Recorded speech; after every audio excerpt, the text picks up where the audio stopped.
এমনকি তার নাম অরুণ ছিল। অরুণ একটি শক্তিশালী রাজ্যের উত্তর অধিকারী ছিল, সুন্দর, সাহসী এবং নেককার মনে হলো। একদিন সে জঙ্গলের মধ্যে একটি রহস্যময় মহিলার সাহায্য করতে না করেছিল। সে মহিলাটি একটি জাদুকর ছিল।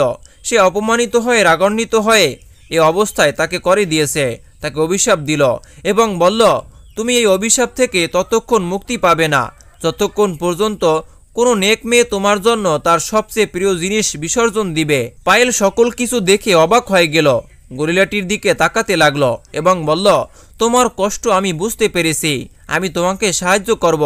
তখন আবার পুকুরটি বলতে লাগলো, যদি তুমি বিসর্জন দাও তাহলে গরিলা মানুষে পরিণত হয়ে যাবে। তবে মনে রাখবে, তোমার জীবনে এমন একটি কমতি চলে আসবে যা তুমি সারা জীবন অনুভব করতে পারবে। পায়েল তার চোখ বন্ধ করে তার বাবা মা এবং আত্মীয় স্বজনদের কথা সকল কিছু সম্পর্কে ভাবতে লাগলো। তবে গরিলাটির কষ্ট দেখে তার মন গলে গেল। সে দ্রুত সিদ্ধান্ত নিল এবং বলল, আমি প্রস্তুত রয়েছি।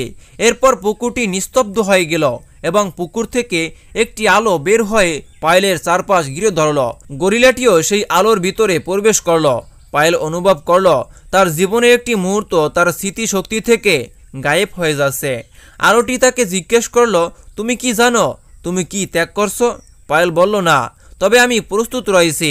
আর এরপরেই সেই আলোটি বাড়তে লাগলো এবং গরিলাটির শরীর ছোট হতে লাগলো, তার লম্বা হাত এবং পা ছোট হতে লাগলো এবং তার ভারী শরীর হালকা হয়ে গেল। সে আস্তে আস্তে একটি মানুষে পরিণত হতে লাগলো। পায়েল দেখল গরিলাটি এবার একটি সুন্দর যুবকে পরিণত হয়ে গিয়েছে।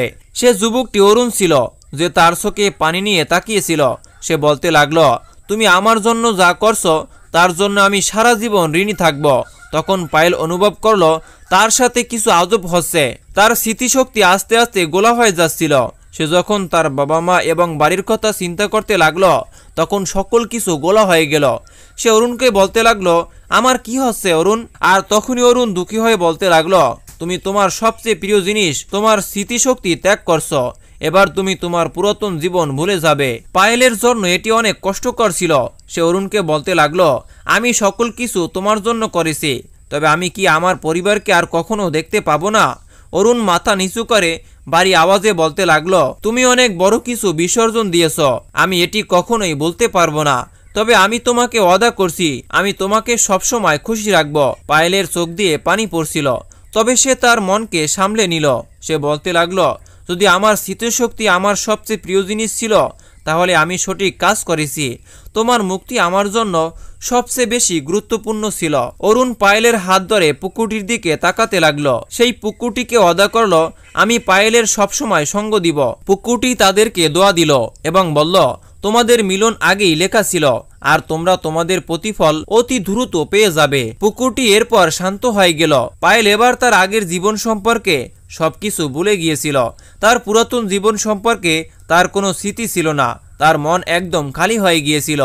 অরুণ পায়েলের হাত ধরে বলতে লাগলো, তুমি আমার জন্য যা করছো তা আমি কখনো বলতে পারবো না, তবে এখন তোমাকে নতুন জীবন দান করা আমার জন্য দায়িত্ব।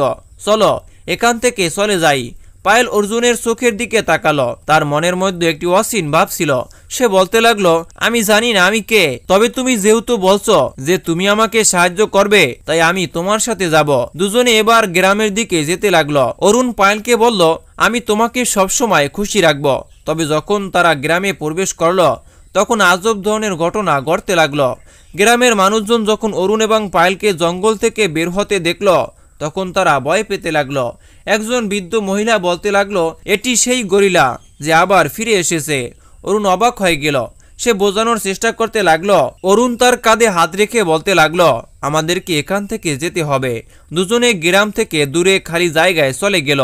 অরুণ একটি ধীর নিঃশ্বাস নিয়ে বলতে লাগলো, অভিশাপ ভেঙে আমি মানুষ তো হয়েছি, তবে মানুষজন আমাকে কখনোই কবুল করবে না। প্রিয় দর্শক, ভিডিওটি অনেক লম্বা হয়ে যাওয়ায় আমরা পর্ব করে ছোট করে নিয়েছি। পরবর্তী পর্ব দেখতে আমাদের এই চ্যানেলটি সাবস্ক্রাইব করে সঙ্গেই থাকুন। দেখা হচ্ছে পরবর্তী পর্বে। আল্লাহ হাফেজ।